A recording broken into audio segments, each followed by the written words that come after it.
everyone, and welcome back to another episode of the Kate Hamilton Health Podcast. So today's episode is going to be a solo pod. Like I promised in the last one, I'm going to be doing a lot more of these. So we'll be sprinkling in some solo podcasts among the interview podcasts, just so I can cover different topics around a healthy lifestyle in relation to kind of what I'm doing with my clients, the kind of coaching that I do offer. So we're going to dive into a topic today around organization. Organization is often a really overlooked area of building a healthy lifestyle, of losing weight, of getting fitter, of getting stronger. No matter what your goal is, organization I would put up there as being one of the most important things to have in place to be able to reach your goals, no matter what your goals are. So whether you are looking to run a marathon, run a 5K, lose some weight, whether you're looking to get stronger in the gym, whether you're looking to build muscle, it doesn't matter. You need to be organized, especially if you're like me and you've got a busy lifestyle, you've got a job, you've got a career, you've got a family. It makes it harder. So a lot of people ask me, why is it more difficult to lose weight as we get older? And there's some biological factors, obviously, but I'm a firm believer that things get more difficult as we get older because life gets more complicated as we get older. We have more responsibility within our jobs. We're climbing the ladder. We're raising small kids or we're raising teenagers. I don't know which one's worse. I haven't decided yet. We are looking after aging parents, caring for other relatives that may be sick or getting elderly. There are tons of other responsibilities apart from just ourselves. So when we're 25, it's much easier to just zone in on us and getting fit and getting healthy and having the time to do that. So like I was asked this question on a podcast I was on recently, what's the biggest barrier for people over 40 in losing weight? And I am a firm believer it's time. And the answer to time is organization. So I'm not going to spend too much time on this because I think I talked about this in the last episode, but I hate that saying, make more time for yourself. It's like you can't make more time. Time is finite. We only have a certain amount of time in our week. We've talked about that eliminate, delegate, automate model to put in place for creating more space in your week for you. But then when you have more space, you have got to be organized. Okay. This is everything. And I just want to say that organization as well is not something you are or something you aren't. Organization is a skill that you can get better at. All of us can develop this skill. It just takes practice. And I'm just going to talk through some of the basics right now. In relation to my own life, okay, if I'm thinking about, my own work, the kids' school, after school activities, meetings, appointments, dinners, lunches, bedtimes, bath times, birthday parties, catching up with family and friends. Like our weeks are chock-a-block. And I think, when we were in COVID and lockdown happened and we were forced to slow down and suddenly our calendars were empty, I do believe that we were being taught we have to slow down a little bit. And I think we all said, didn't we? We're never going to go back to that busy, fast-paced life that we had before COVID. But here we are. It's just as busy, if not busier than ever. So how are you supposed to find time for yourself within the crazy schedule? So when you've done that exercise that I talked about in the previous episode, where it is eliminate the things that you don't need to be doing yourself and that you don't enjoy, delegate things that can be outsourced to other people, either by asking for help or hiring, and then automating the things that have to be done in your routine. And in that automated part is where we want to fit in the things for you. Okay. When will you get your steps in? When will you get your workout in? How many workouts are you going to do that week? What are you having for dinners for the week? When will you get the groceries in for these dinners? Are your calories planned and tracked for the day ahead? When will you have time to reflect on your day or journal? And when will you this is a really good one, when will you actually next get some alone time? These things need to be put into your schedule. Now, what I will say, don't say I need to work out 5 days a week if your schedule is already chock-a-block. Be realistic. Start small. Okay, just walking a little bit more than you usually do. If you currently don't go for a walk any day, schedule in a 10-minute walk every day. You can build from there. With workouts, start with 1 workout a week, 2 workouts a week. You'd never need to be working out every day. Working up to 3 to 4 workouts per week is more than enough. And when I say workout, I'm talking strength training. You have to put all of these things into your schedule, like appointments. And think about this. If you had an appointment with someone else like a doctor or a hairdresser, or to get your nails done, or an appointment with your child's teacher, you'd make it happen and you wouldn't let them down. So please, please, please stop letting yourself down. You deserve better. So everything that you put into that schedule for you, I want you to see it as a being as important as making an appointment to see your doctor and keeping that appointment. Okay. So value your appointments with yourselves as much as that. In relation to meal prep, first of all, because I know a lot of people will ask me, do I need to be prepping meals every single week? And the answer is no. Like, I already have to cook dinner for 5 people every night of the week. There's not a hope in hell I'm going cooking a second dinner to make lunches for myself for the week on top of that, or, second and third dinner in a day to try and have all these things boxed up and prepared. And like, I could think of nothing worse. Like, that is not how I want to spend my Sunday. However, some people enjoy doing that and find it quite easy. Like, one of our KHH coaches, Lindsay, like, she's great for meal prep when it needs to be done, and she enjoys doing it. And there are lots of clients that I work with that really do enjoy doing it, and that's fine. But I just want to say now, if you're someone that's like, oh my God, how am I supposed to find time to meal prep? You don't have to, especially if you're cooking dinner every day. So I'm going to talk a little bit about kind of meal. Although you don't need to meal prep, you do need to meal plan. Okay. This is the recipe for success. So I'm going to talk you through what I do, and I suggest you do something similar with what works in your schedule though, okay? I sit down once a week. So I get up on a Saturday morning. I actually got this tip from Lindsay as well. She's getting loads of shout outs today. I get up on a Saturday morning before everyone else because I wake naturally quite early now. And I go down to the kitchen and I get my little calendar out and my laptop out, and I make myself a lovely little coffee. It's quiet. There's no one there. So I'm getting a bit of alone time as well. And I plan all the dinners for the week ahead. Like, what are we having for dinner? Monday, Tuesday, Wednesday, Thursday, Friday, Saturday next week. I look at the week ahead at the schedule, take all of the week's activities into account. What night have we got football training? Have I any meetings this week? Is there any days where Dave's not there? And I look at all the week as best I can. Now, we can't foresee everything. And I then plan the dinners based on the week ahead. Okay, so simplicity on the busy days, creativity on the quiet days. And that's really, really important. And you don't ever have to be creative, but some people enjoy being creative and want to try fake ways and different recipes. And that's great. But don't try and do that in a day where you're rushing it out to get your child to football for 7 p.m. That's just madness. So like on Monday nights, for example, I don't get back from swimming lessons till 6 p.m. and I have yoga at 8 p.m. And I don't want to miss yoga, but I also have a 2-hour window to get homework done and dinner cooked. So every Monday we have fish and baby potatoes, because I can put the baby potatoes in the pot while we're doing homework. The fish, like usually salmon, is what we'll do, and that just goes into the oven for 20 minutes. And I just usually do like a pot of like frozen vegetables on the side, or if I have salady bits, I'll just throw that on the side, and it's done. And there's no thought involved in it. However, like I have like a chicken satay recipe that I love. Doesn't take a huge amount of time, but it needs more time. So I'd never do that on a Monday. That's kind of nicer to have maybe on a Thursday or a Friday when I have a bit more time. So like, don't be afraid to make things a little bit more convenient for yourself. Always make sure that you've got a dinner that's going to work with it. And that's why it's important to look at the week's activities as well. Also, when you're meal planning, plan what days you're going to the gym or what days you're going to do your workout.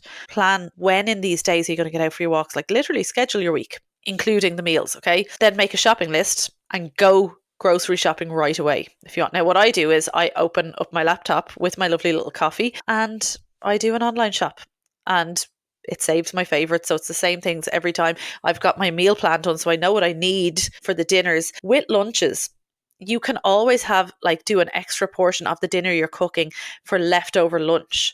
Like, that's a great way. Like, there's 5 of us in this house, so I'll usually cook a recipe for 6 people and keep an extra portion of dinner to have for leftover lunch. Otherwise, for lunches, there's nothing wrong with having a sandwich. Just fill it up with loads of chicken or turkey or, whatever protein source you want to put into your sandwich. Put loads of salady bits in it, or have a wrap or something like that where you can put loads of salady bits, loads of protein in there. Have some low-fat mayo or some hummus or something, whatever sauce you want to put in it as well. Like, it's okay to have a sandwich or a wrap for dinner or for lunch. Just chop up some vegetables to have on the side, some, like I'd always do like sliced cucumber or sliced carrot or a bit of both, sliced peppers on the side, or get loads of tomatoes and spinach and lettuce and all into the wrap, and then just having a mandarin and an apple or something on the side for your little lunch dessert is perfect, or a yogurt or protein yogurt, whatever you enjoy. Or you can even have like a little chocolate bar after it, and that's okay. So like, your lunches don't need to be complicated.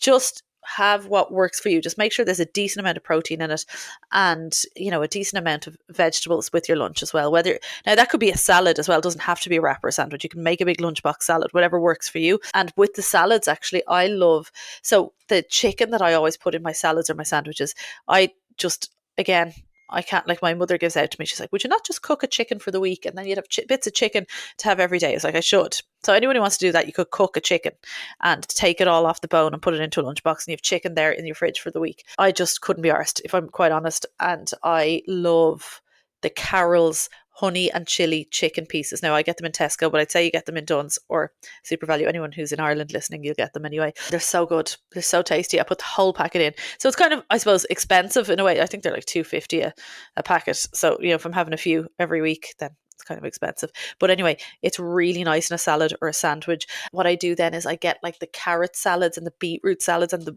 couscous, the little packets of salads, and that gives lovely flavour to the salad. So this is really easy stuff that you can just buy every week in your shopping, and you have it there. It can be for your side salad with your dinner, or to make like a protein dense salad for your lunch, and it's just easy. So like all of this stuff going into the grocery shopping, and yeah, I sit there in the morning and I have the grocery shopping done before anyone else gets up. It's delivered.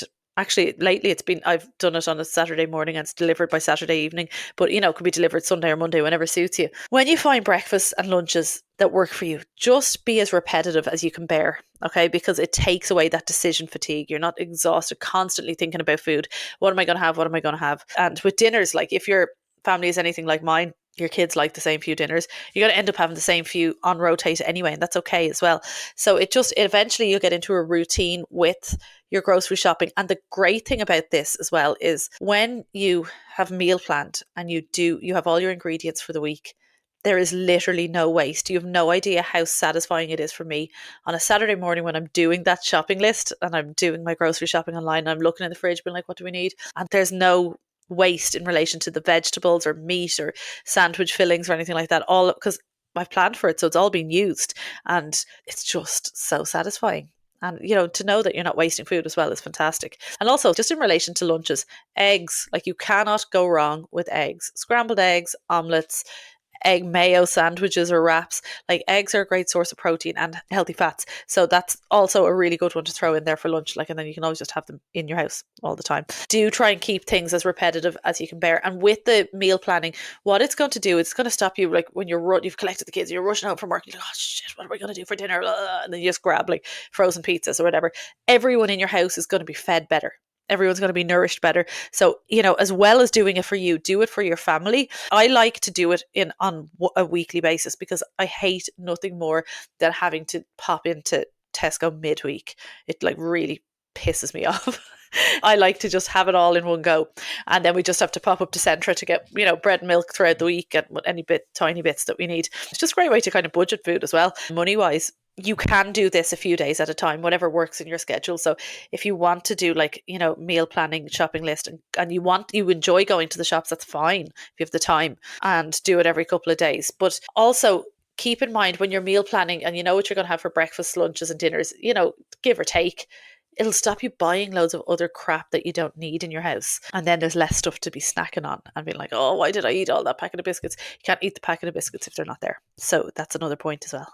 My ultimate organization tip of all time, and this one should be non-negotiable, okay?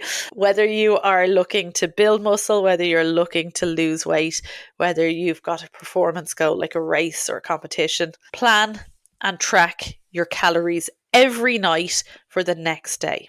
Okay, so whether you're tracking calories for, to make sure you're getting enough protein, carbs and fats for your sports performance, whether you're tracking calories to build some muscle, whether you're tracking calories to lose body fat, how can you expect to reach your calorie target or stay within your calorie target or eat enough protein or get enough carbohydrates in or, eat enough healthy fats if you don't plan for it? If you're guessing, you're messing. You need to have a plan in place for this. So make this a habit. So habit stack this. 9 p.m. Let's say at 9 p.m. if you sit down and watch TV at that time and you're probably scrolling anyway, get it done. Set a reminder or an alarm on your phone, and as soon as it goes off, drop what you're doing and track your calories until this becomes a habit. Eventually it'll become a habit. You'll just do it every evening when you sit down to watch TV, and it's done. And it's just so crucial to head into the following day with a plan and being organized. It isn't a case that you're being so rigid that you can't make changes, but you know that you have a rough plan in place, what you have for breakfast, lunch and dinner, if everything in the day goes according to plan. Now, we all know that doesn't always happen, and that's fine, but you will know, you'll have it in place, you'll have your plan, and if something out of the ordinary happens, you will be making an informed decision rather than doing something impulsively or feeling guilty for having something. It drops the emotion out of it. So let's say, you have your breakfast as normal, you go to work and you have your lunch with you, and then someone, I might have said this example before, but I like to use this example because it works well. Someone comes in to work with a box of donuts. And you're like, I'd really, really love a donut. You've got your calories tracked for the day. Now, maybe you can make it work. Have a look at your calories and be like, oh, actually, I've left 400 spare there. Great. Okay, I'll have the donut. And then you're having a donut guilt-free and still working towards your goals. Now, you might look at your calories and be like, oh, if I have this donut, I won't be able to have the homemade oven chips that I was planning on having with my dinner today. I'll end up just having to have a salad, or, I won't be able to have my chocolate bar with my cup of tea later, or whatever it is, or I'll have to have a slightly smaller, whatever. But you can make that decision and you can stand by that decision. It might not be worth it. It might be. But at least if you've planned, and if you work in an environment where there's always cakes and things brought in, like when I worked as a teacher in the staff room, there was always stuff there. So what I used to do is just bring my own little purple snack bar or whatever it was, or my little Freddo bar with me to school. Because although, some people would say, oh, you shouldn't be having a chocolate bar with your lunch every day. If it's within your calories and you're eating 3 healthy meals a day with enough protein, carbohydrates, fats, and plenty of vegetables, a little chocolate bar with your lunch is not going to kill you. And also, I found that much easier to be like, oh, stay away from that tin of biscuits that I'm not really that bothered about. But if I didn't have my Freddo bar, I'd start dipping into it. Whereas I could have my Freddo bar for 95 calories and know that I've had something sweet and I don't feel deprived. But that only happens if you're organized. And like, I know this might sound like the most boring episode ever, but organization does not make things rigid. Like, it really doesn't. If anything, organization really does set you free. It gives you a sense of freedom. It gives a freedom of mind. It means you can stop focusing and obsessing on food all the time. You take that little time the night before and you plan ahead. A lot of it's going to end up being repetitive. You get in a routine with food. You know where you like to have things. You learn a lot about your habits and your emotional attachments to food at different places as well. And it's going to give you that little bit of control, but in a positive way. And it's going to give you that flexibility. So just give it a try and just see the freedom it brings. It also stops the anxiety of being like, oh, what's the point of me sticking to my calories now that today on Tuesday, when I know I'm going out with the girls on Saturday night, and then we've got brunch in my mother-in-law's on the Sunday, and oh sure, look, I'll start again next Monday. It's like, okay, no, you can actually plan ahead, keep your days structured, and then plan for the weekend. So that's the other thing as well, which I know I was talking about with the tracking the calories the last day as well, is, you can look at your calories throughout the week.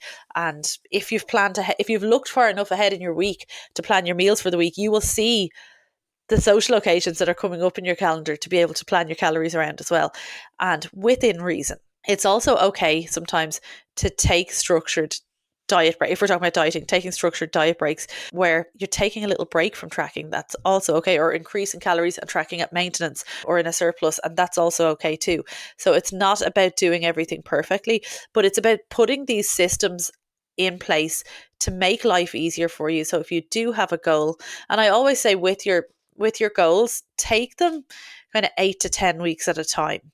So I actually just had a call with a client, and as I'm recording this, it's the 20th of March, and she has a 10K race now that she's going to be training for at the end of May. So I'm like, great, that's 2 months. We focus 2 months and all of our calories, our habits are going towards that goal, and all the body composition perks and progress that's going to be made will be a byproduct of that main goal.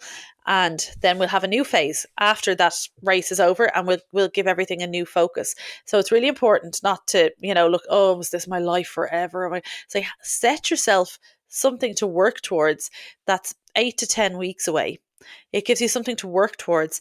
Then structure a diet break in there where you get to relax a little bit, and then we push on to whatever your next goal is. And the world is your oyster. Let's get rid of the stigma that organization is boring. I'm all for organization.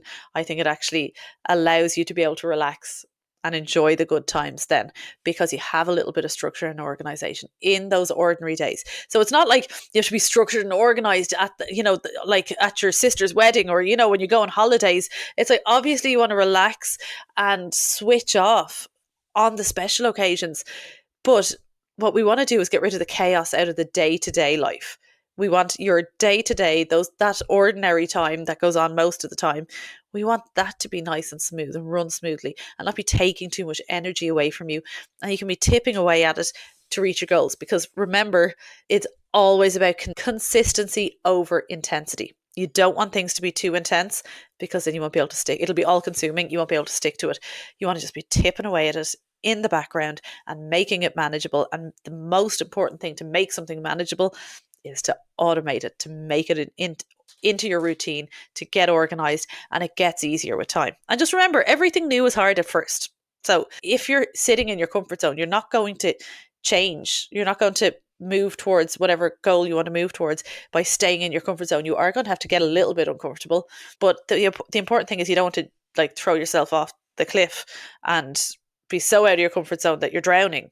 You want to be slightly out of your comfort zone and tipping away at it. And then that organization just makes it that little bit less uncomfortable. So anyway, I hope that helps. Probably a little bit of a boring topic, but a really, really important one. And I'm a bit of a drill sergeant when it comes to organization. But look, if you feel like you're going to need a little bit of extra help and support to reach your goals, the next intake of my group coaching, our doors will be opening on the 16th of April. Be ready. It does always sell out. We'll be taking in a new group to start. I think we'll actually start the 28th, but the doors will open on the 16th. We'll be doing the intake on the 16th. So watch this space. If you want any more information on the group coaching, do go onto my website, katehamiltonhealth.com/coaching, or just go katehamiltonhealth.com and click on the coaching page on it, and it'll give you all the information on the coaching options available. And as always, if you've enjoyed this episode, if you found it helpful, please do share it in your WhatsApp groups, share it on your stories, tag me if you share it on your story, and leave a review. Make sure you're actually following the podcast as well, because all of these little things help. And as always, I really do appreciate you listening to me and my rambles, and I will talk to you again the next day.